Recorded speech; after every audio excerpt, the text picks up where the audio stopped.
El mito del emprendedor, por Michael Gerber.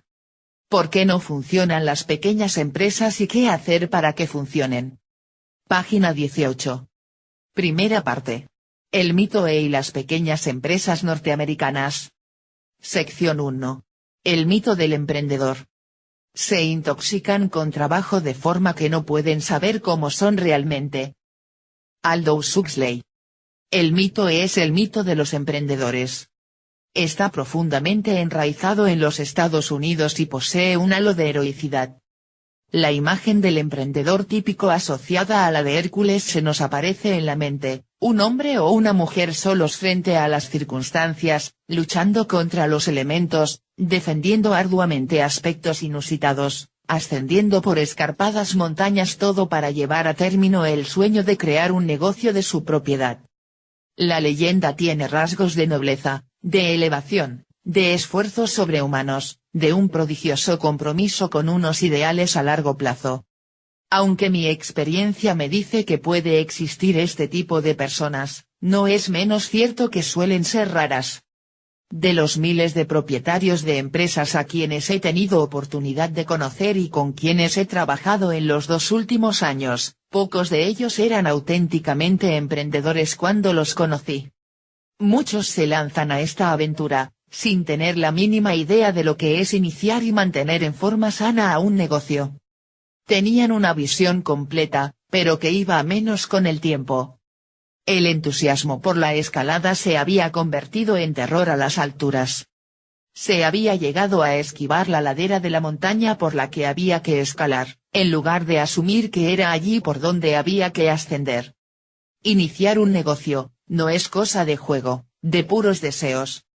El cansancio era algo absolutamente común, el entusiasmo se había convertido en algo sumamente raro. Pero, ¿habían sido ellos auténticos emprendedores en algún momento? Después de lodo, pusieron en marcha sus propios negocios. Debió existir algún tipo de sueño, de idea o de objetivo que les llevó a asumir un riesgo de esta naturaleza. Si tal es el caso, ¿dónde está aquel sueño, o aquella idea, o aquel objetivo? ¿Por qué se ha desvanecido? ¿En qué se ha convenido el emprendedor que puso en marcha la empresa? La respuesta es bien simple, el emprendedor tan solo existió durante un breve lapso de tiempo. Un breve instante en el tiempo. Y a continuación desapareció. En la mayoría de los casos para siempre. Hay una gran cantidad de factores en el proceso, y como dijimos no es solo el deseo, el poder y el hacer, o tener el capital. Si el emprendedor logró sobrevivir a todas las vicisitudes fue tan solo como un mito que creció a partir de un malentendido sobre quiénes son los que deciden entrar en los negocios y por qué. Un malentendido que suele acarrear enormes costes, muchos más de los que, probablemente, podemos llegar a imaginar, en forma de pérdida de recursos, de oportunidades y de vidas malgastadas. Este mito, este malentendido, es lo que yo denomino el mito el mito del emprendedor. Y entronca con una creencia romántica según la cual los negocios suelen ser puestos en marcha por emprendedores, cuando, en realidad, en la mayoría de los casos no es así. Entonces, ¿quiénes son los que inician las empresas? ¿Y por qué? El impulso emprendedor. Para llegar a comprender el mito en toda su amplitud, y los malentendidos que conlleva, veamos en detalle las características de la persona que entra en el mundo de los negocios, y no cómo será después de formar parte de él. En este sentido, ¿qué hacía usted antes de formar parte de ese mundo?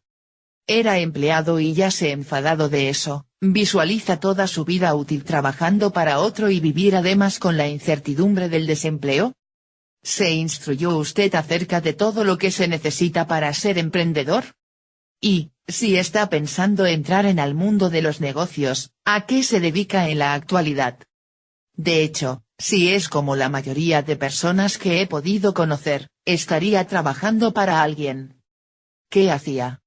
Probablemente algún tipo de trabajo técnico, como la mayoría de las personas que deciden entrar en el mundo de los negocios. Tal vez era carpintero, obrero, mecánico o especialista en maquinaria. O tal vez, librero o esquilador de perros lanosos, delineante, peluquero, barbero, programador informático, médico, escritor técnico, artista gráfico, contable, lampista o vendedor. No importa a qué se haya dedicado, usted era un empleado y pensaba como empleado, sin saber algo de cómo funciona el negocio para el cual usted fue un número, alguien de la nómina, un empleado a quien solo se le piden resultados. Pero, más allá de dónde estuviese y qué hiciese, lo cierto es que desarrollaba un trabajo técnico y, probablemente, era muy bueno en ello, aunque lo estaba haciendo para un tercero. ¿Llegó usted a creer que todo era fácil? Si es así, usted ha venido viviendo de ilusiones. Hasta que un día, sin razón aparente, ocurrió algo. Pudo ser a consecuencia de la climatología, de un cumpleaños o de la graduación de alguno de sus hijos en el instituto. Pudo ser consecuencia del cheque semanal que recibió un determinado viernes por la tarde o, sencillamente, de la simple visión de su jefe sentado en su despacho. Quizá se debió a la impresión de que su jefe realmente no apreciaba como debiera su contribución al éxito de la empresa. Quizá usted sintió que era explotado y que las ganancias jugosas se las lleva el accionista, el dueño del negocio. Y eso le parece injusto, dedicar su vida en trabajar para otros y no tener la garantía de un empleo bien pagado de por vida.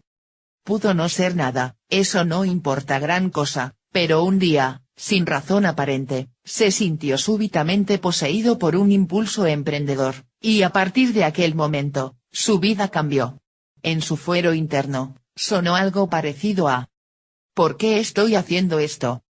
¿Por qué estoy trabajando para él? Si el dueño de este negocio pudo y pueden otros, ¿por qué yo no? Sí, además, sé tanto sobre este negocio como pueda saber su dueño. Si no fuese por mí, el dueño ya no tendría empresa. Cualquier persona puede hacer funcionar un negocio. Estoy trabajando en uno y para uno. Y desde el momento en que empezó a valorar y asumir este tipo de preguntas, su destino quedó marcado. Ya no iba a trabajar en forma conforme para otro.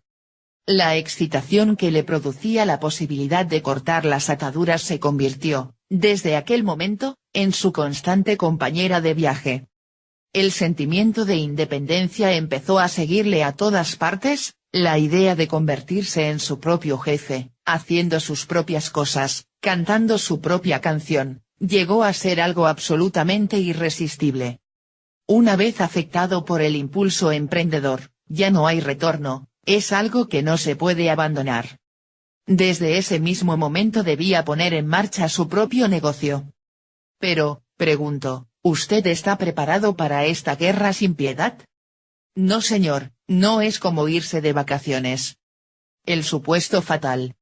Con la angustia que le producía su impulso emprendedor, había sido víctima del supuesto más desastroso que se puede dar cuando alguien pretende incorporarse al mundo de los negocios, un supuesto que afecta a aquellos técnicos que deciden entrar por su cuenta en ese ámbito y que define el curso de la evolución de un negocio desde su apertura hasta su liquidación. ¿Acaso no sabe que para ingresar a los negocios hay una tremenda cantidad de barreras? Ese supuesto fatal se resume básicamente en esta proposición: si se comprende el trabajo técnico de un determinado negocio, se comprende el negocio para el que ese trabajo supone un elemento fundamental. Y la razón fatal es que, simplemente, eso no es cierto. Si usted es mecánico de un taller, comete un grave error de percepción si piensa que el negocio funciona debido a su nivel experto en reparar autos. El hacer las cosas bien y con calidad, no lo es todo. De hecho, esta falsa idea es una de las causas fundamentales del fracaso de una empresa. El trabajo técnico de un determinado negocio y el negocio sustentado en ese tipo de trabajo son dos cosas totalmente distintas. Pero el técnico que decide emprender un negocio normalmente no es consciente de este hecho. Cree que todo es fácil. Para el técnico afectado por el impulso emprendedor, un negocio no es realmente un negocio, sino un lugar al que acudir a trabajar. Por ello, el carpintero, el electricista o el lampista se convierten en contratistas, el barbero decide abrir una barbería, el escritor técnico abrirá una empresa para editar textos técnicos, la peluquera un salón de belleza, el ingeniero decide entrar en los negocios de los semiconductores y el músico opta por abrir una tienda de instrumentos musicales. Todos ellos, absolutamente convencidos de que mediante la comprensión del trabajo técnico del negocio quedan inmediatamente y eminentemente cualificados para hacerlo funcionar. Y eso no es cierto. Lo único que van a iniciar, es un negocio de pobres, que carecen de técnicas para mantener a un sistema. Querrán ir a la guerra sin saber usar las técnicas de ataque, contraataque y evasión. De hecho, en lugar de convertirse en el primer activo de su negocio, el conocimiento del trabajo técnico del mismo será su mayor pasivo individual. Aunque no es menos cierto que si el técnico no tuviese este conocimiento debería aprender a desarrollarlo. Se vería obligado a aprender las claves para que el negocio funcionase, en lugar de tener que efectuar el trabajo por sí mismo. ¿Qué sabe usted de administración de un negocio? ¿Qué sabe de todas las relaciones que el negocio aplica con el entorno? Lo verdaderamente trágico es que cuando el técnico cae presa del supuesto fatal, el negocio que teóricamente debía liberarle de trabajar para un tercero en realidad termina por esclavizarle. Se vuelve autoempleado, un marinero y pierde la visión, el rumbo del barco, y las tempestades lo llevarán a naufragar. De pronto, el trabajo que se conocía al dedillo se transforma en algo más, en una labor a la que se suman una docena de aspectos diferentes de los que no se tenía conocimiento. Aunque haya sido el impulso emprendedor el que ha estado en el origen del negocio, resulta que es el técnico quien deberá realizar el trabajo. De manera que, de improviso, los sueños emprendedores se convierten en la pesadilla del técnico. Ver a la mujer joven preparando pasteles. Ver a la mujer joven iniciando un negocio de pasteles. Ver a la mujer joven convirtiéndose, en una mujer vieja. El negocio se la comió. Conocí a Sara después de que ésta llevase 3 años en el mundo de los negocios. Me comentó. Han sido los 3 años más largos de toda mi vida. El negocio de Sara se llamaba Todo sobre los pasteles, no es su nombre real, pero no era, de hecho, todo sobre los pasteles, sino todo sobre el trabajo. Sara amaba el trabajo por encima de todo y este era el más importante que había realizado en su vida. Haga de cuenta que Sara se convirtió en un vegetal que procesa todo y está indefensa ante el entorno. De hecho, me decía en cierta ocasión, no solo odio tener que hacer todo esto, abrió sus brazos abarcando con ellos la totalidad de su pequeña tienda, sino que odio, enfatizó la palabra casi con fiereza, hacer pasteles. No puedo soportar la idea de estar rodeada de ellos. No puedo aguantar su aroma, no puedo ni contemplarlos. Y, entonces, empezó a llorar. El dulce y fresco aroma de los pasteles llenó el aire. Eran las 7 de la mañana y el negocio Todo sobre los pasteles iba a abrir al cabo de media hora. Pero la mente de Sara estaba en otro lugar. Son las 7 de la mañana, decía, secándose los ojos con su delantal, como queriendo leer mi mente. ¿Te das cuenta de que he estado aquí desde las 3 de la madrugada? ¿Y que ya estaba levantada a las 2 para prepararme? Y que cuando tenga los pasteles preparados, cuando haya abierto la tienda, atendido a mis clientes, cuando haya limpiado, cerrado, hecho las compras, cuadrado la caja, cuando haya ido al banco, almorzado y haya dejado preparados los pasteles para poderlos hornear mañana, serán las 9:30 o las 10 de la noche, y cuando haya terminado con todo esto, precisamente en el momento que cualquier persona normal consideraría que la jornada ha terminado, tendré que sentarme en casa y empezar a pensar cómo voy a poder pagar el alquiler del próximo mes. Y todo ello, abriendo de nuevo los brazos, como para intentar acentuar todo lo que estaba afirmando. Debido a que todos mis amigos me decían que estaba loca si no abría una tienda de pasteles, dado que era tan buena preparándolos. Decían que yo era el alma del negocio de mi patrón, y que él me estaba explotando. Renuncié y mi patrón, al otro día ya tenía a otra empleada, que ahora no está pasando por este infierno de esclavitud en que vivo. Ya no tengo vida propia. Me estoy acabando, me estoy haciendo vieja, ya estoy harta, muy cansada de esto. Y lo que es peor, les hice caso a mis conocidos. Cunado ninguno de ellos, tenía su negocio propio, creen que es muy fácil. Consideré que era una forma de huir del terrible trabajo en el que estaba. Entendí que podía ser una forma de liberarme haciendo algo que me gustaba y haciéndolo para mí. Estaba a punto de llorar y no quería interrumpirla. Esperé pacientemente que continuase con sus quejas. De pronto, le dio un fuerte puntapié con el pie derecho al inmenso horno que tenía delante de ella. «Maldito», explotó. «Maldito, maldito, maldito». Para darle énfasis a sus palabras, le volvió a dar otro puntapié al horno. Y entonces se desplomó suspirando profundamente y abrazándose a mí con fuerza, casi de forma desesperada. «¿Y ahora, qué hago?», dijo casi en un suspiro. Realmente no me lo preguntaba a mí, sino a sí misma. Sara se apoyó contra la pared y se quedó así, quieta, durante unos instantes, mirándose los pies. El gran reloj de pared dio las horas, que retumbaron en la tienda vacía. Se podían oír los automóviles circulando ruidosamente por las calles vacías frente a la tienda, al tiempo que la ciudad empezaba a despertarse. El sol comenzaba a brillar a través de los ventanales barriendo con sus rayos el brillante suelo de madera frente al mostrador. Se podían ver las motas de polvo flotando al trasluz, suspendidas en el aire, mientras yo esperaba que Sara reemprendiese su conversación. Se le notaba enfrentada a una profunda duda. Había gastado todo lo que tenía, si no más, para poner en marcha su encantadora tiendecita, ese local por el cual pagaba un alquiler muy alto. Ella empezó con todo, no reparó en inversiones. Los suelos eran del mejor roble, los hornos eran de las mejores marcas que se podían encontrar en el mercado, las exposiciones en los escaparates eran encantadoras, las mejores que se podían comprar. Y se quedó sin capital. Había puesto todo su corazón en este lugar, de la misma forma que lo había puesto en sus pasteles. Se había enamorado, como si de una jovencita se tratase, de la elaboración de esos dulces, siempre tutorada por su tía, que había vivido con su familia mientras Sara estaba en edad de crecer. Su tía había llenado la cocina de la familia y la infancia de Sara con los deliciosos y dulces aromas de sus pasteles recién horneados. Ella la había introducido en la magia del proceso, preparar la masa, limpiar adecuadamente el horno, esparcir la harina, preparar las formas, cortar cuidadosamente las manzanas, las cerezas, los ruibarbos, los melocotones. Era un trabajo hecho con amor. Su tía la corregía cuando Sara, debido a sus prisas juveniles, cometía algún error.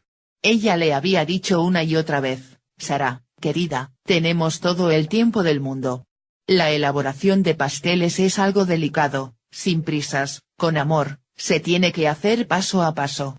Se trata de hacer pasteles». Y Sara pensaba que la comprendía. Pero ahora se ha dado cuenta de que las cosas han cambiado.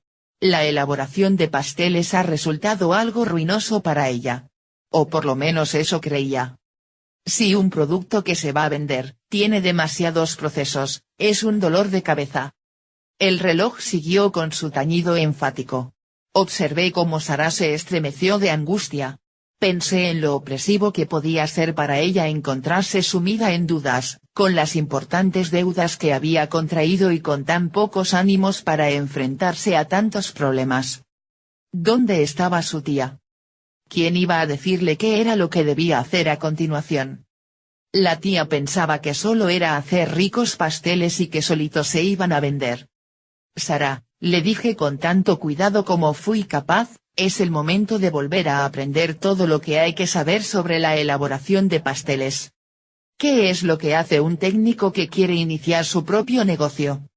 El técnico afectado por el impulso emprendedor asume un trabajo que le gusta y con el que disfruta, y lo convierte en su propio empleo. El trabajo tan amado se convierte en una tarea entre otras muchas menos familiares y menos complacientes. En lugar de mantener su especialidad, que representa la única habilidad que el técnico puede poseer, y a partir de la que se ha intentado iniciar un negocio, El trabajo se trivializa, se convierte en algo que debe ser realizado con la finalidad de dejar espacio físico y temporal para otras muchas cosas que deben también ser realizadas. Le comenté a Sara que todos y cada uno de los técnicos que han puesto en marcha un negocio se han visto asaltados por las experiencias derivadas del impulso emprendedor de la misma manera que ella. Sea, que se lanzaron a lo loco a una aventura en un terreno que para nada conocen. Son como turistas tontos, que creen que es muy sano irse a meter a lugares de alto riesgo. No se trata solo de ir a comprar un boleto de avión y hacer una reservación a un hotel. No señor. ¿Qué le ocurre después a un técnico inexperto en negocios que se lanza a la aventura emprendedora? La luna de miel, ha terminado. Primero, hay excitación, ansia, deseos, alborozo, en segundo lugar, miedo, terror, en tercer lugar, cansancio, incomprensión, y finalmente, desesperación. Un terrible sentimiento de pérdida, no tan solo una pérdida relativa a algo que les pueda resultar próximo, sino la pérdida del propósito inicial, la pérdida del yo. Sara me observó con un sentimiento de alivio al sentirse mirada pero no juzgada. Has acertado en lo que me pasa, dijo. Pero, ¿qué tengo que hacer? Tendrás que resolver tu problema paso a paso, le respondí. El aspecto técnico no es el único problema que tienes que solventar en todo este asunto. Página 26.